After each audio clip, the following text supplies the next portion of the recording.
It's Mark and Pete. Hello and welcome to the show. More colourful conversations with Mark and Pete. This is the show dedicated to religion, politics and business. Now each week, clergyman Pete and businessman Mark debate an important topic. Now this week we debate dealing with evil people.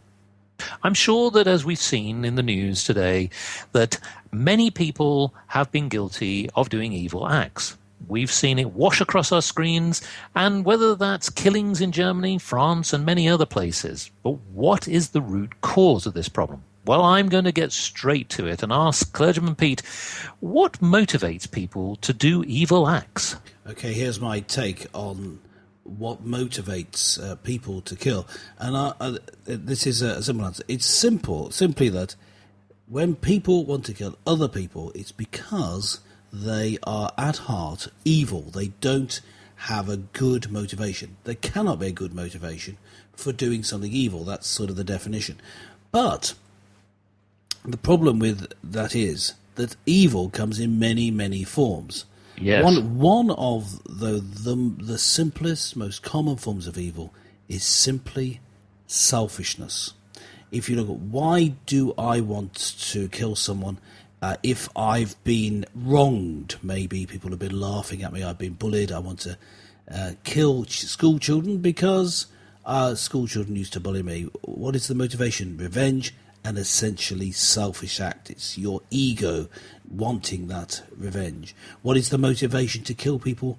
Because you believe that Allah will reward you if you are a Muslim and will only reward you if you die in battle killing people, as it teaches in the Quran. What is it? The motivation is selfishness. You want to go to paradise or to heaven, and so you must kill those other people. So at its heart, what I'm saying is that evil is usually boiled down to selfishness, putting yourself before others. Yes. Well, I mean, we will certainly talk about some of the atrocities that have occurred in recent times, whether in France or in Germany. But as you quite rightly mentioned, evil isn't always about the act of killing. It's also about the act of deceit, possibly even actually undermining somebody's career, possibly. And so what is it that actually causes this problem? What motivates people? Now, I have a little poem here which might sort of set up the theme a little bit. This is a poem called Rotten Luck. Adam the apple hung over the chapel and swayed amongst the trees. As he looked down below across the meadow, his thoughts turned to tease. When the service ended, all those who attended thanked the parson for what he believes. Adam shook the branches, causing avalanches, and covered the folk in leaves. The very next day, Adam continued to play, so he bounced against twigs with moss.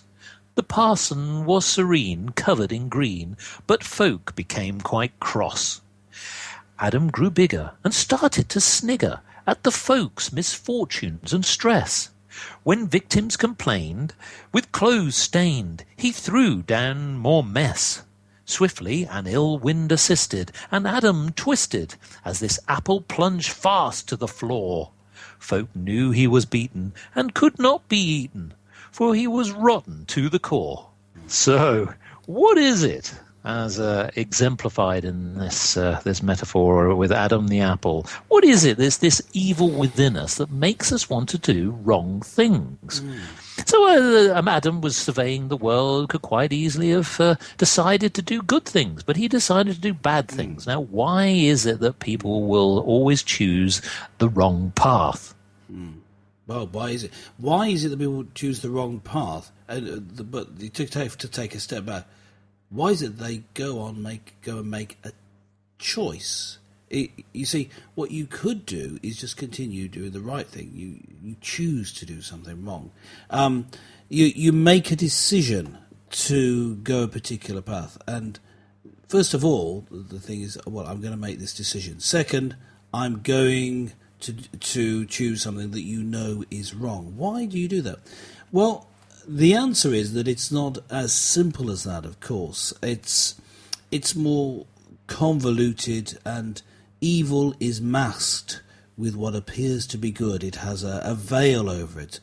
And good is masked by complications and the different appearances that good has, so that it can seem as though it can be evil. To give you an example from recent events, someone who has been a secular Muslim and has been living a life which is not up to the moral standards taught by Islam, and some of the teachings of Islam are good in terms of sexual morality, in terms of keeping your promises. This also, there are good things taught by Muslims and in the Quran, etc.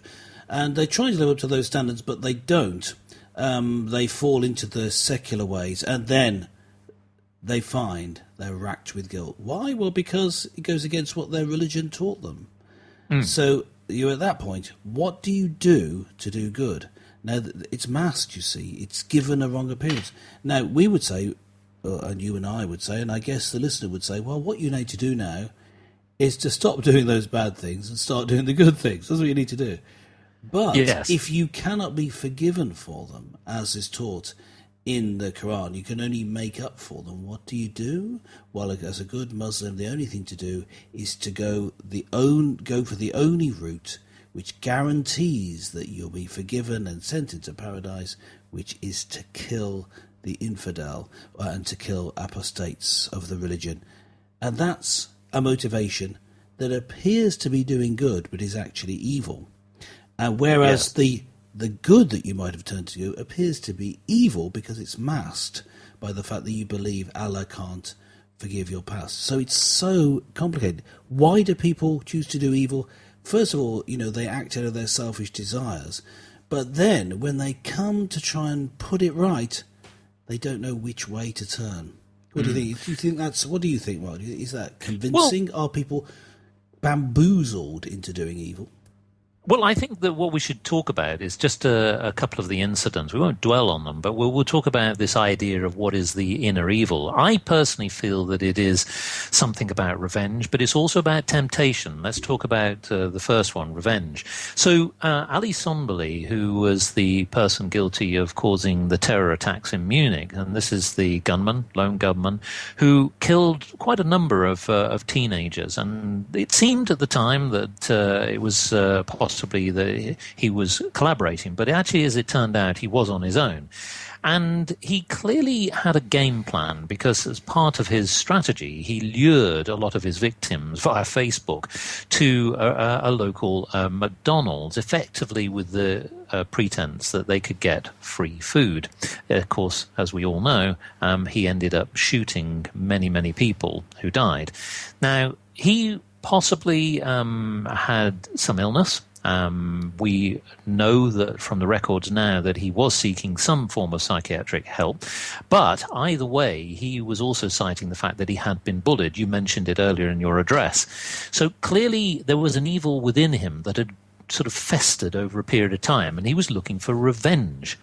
But what I also see in other areas is that we talk about evil comes in other forms. And sometimes it could be that you want to possibly do somebody harm. It could be in business. You may have a colleague, and effectively what you do is you plot your way to evil deeds that could be to steal money or possibly put people in an ignominious position. Now, we see this all the time in business. We've seen it certainly in the banking world. That's been well documented. People are going way beyond what we would say as good measures. Then they've lost integrity. And they see that maybe this temptation, if you like, the apple that tempts people to bite, and when you realize that really what's within is a rotten core. So I think that, is it that possibly society has too many temptations? Temptations on the one hand that you can steal things, you can perhaps even go as far as take somebody's life, because that's the easy option. And maybe we're just actually making things too easy.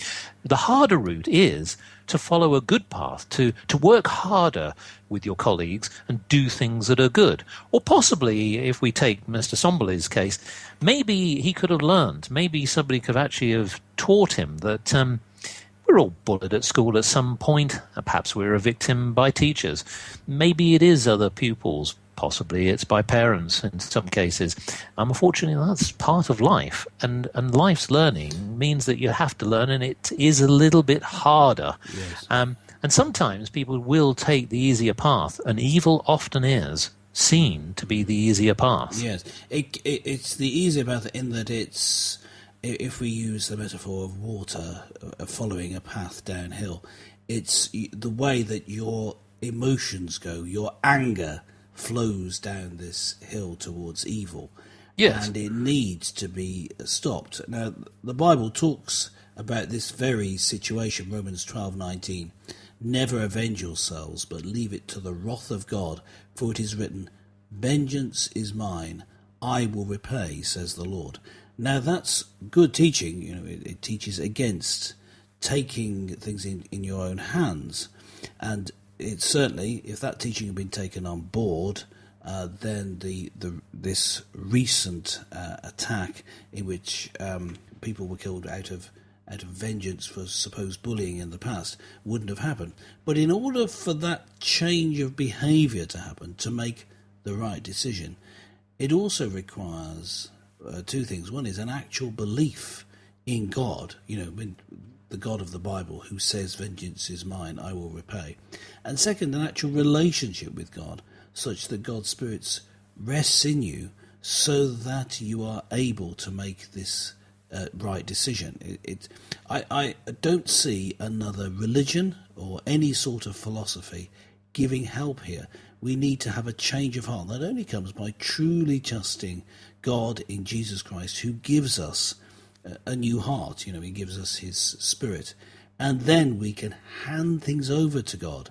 And that's when you can have evil removed, because when you're tempted to do evil, or when you see, because of the truths taught in the Bible, that you're heading down a path towards evil, you're able to arrest that movement and then hand it over to God.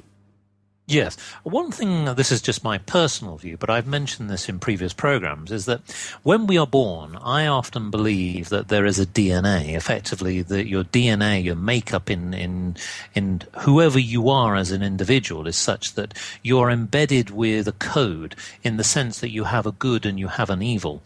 And as you grow up, you will face different experiences depending on where you are nurtured. But either way, whatever you encounter, there are these trigger points in your life.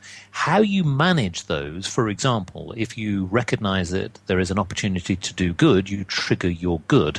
If there is an opportunity where perhaps you could do evil, there is the temptation, as we've mentioned, that you could trigger evil. And managing both is equally important. And I think that this is something that we see in business, we see it in everyday life, we've seen it on the streets, that some people can't manage that evil trigger. And it comes in different forms. But surely the point that everyone has to recognize is, whatever God you believe in, or even if you don't believe in a God, that taking the easier option, which clearly is this evil component, is something really is a weakness. And trying to wrestle with that weakness has to be something that we have to teach. Is it a norm? Again, dealing with, this is point of the program, isn't it? Which is, how do you deal with it? What are the mechanisms that you should enforce in your life to make sure that you deal with that evil trigger? Yes, I think I just want to say just a very short thing here, because this could lead to a whole different episode of this subject. So I just want to flag this up. From what you've just said, which I think was excellent, I think that gets to the heart of a problem, in that that evil, doing evil, like many other things that are bad, actually feel good. Doing something evil, by evil we're differentiating from bad by its purity. It's completely bad. For example, killing someone who has done nothing to deserve it. Killing someone, murdering, is evil. It's an evil thing to do, to go and deliberately murder someone when there is no possible circumstances that could explain your behaviour to ameliorate your guilt. That's evil. but it can feel good. And the problem is, looking in on it, you think, well, that's an evil act, as though it's some sort of isolated thing. It's nothing to do with us. We would never go down that route. But why do the people do it? These people do it. Well, part of it is because maybe not the physical act itself, but certainly the whole emotional feeling of it at the time is good. That's why they've gone for vengeance. It is good, not in the sense of good like God, but feels exhilarating, feels as though you've made yourself superior to the person, helps you to feel better about yourself. It must be good, otherwise, in that sense. Otherwise, why would you do it? And addressing that is difficult if, as a society, we've given up on developing virtue, in developing our good habits, and having integrity and working at it, rather than just simply doing what feels good. You need to do what is actually right. Yes. Well, indeed, that's a good point to end. So, listeners, what do you think about this topic? Dealing with evil people, I'm sure that we've all encountered somebody that we often feel does actually fit this particular description. But what have you done? How have you actually resolved the problem? How have you helped that person? Have you even been somebody who has actually felt that they've overcome the evil from within? So why not drop us a line on markandpete.com and let us know your thoughts. We'd love to hear from you, and we'd read them out on the next show. So join us again next time for more colourful conversations with Mark and Pete.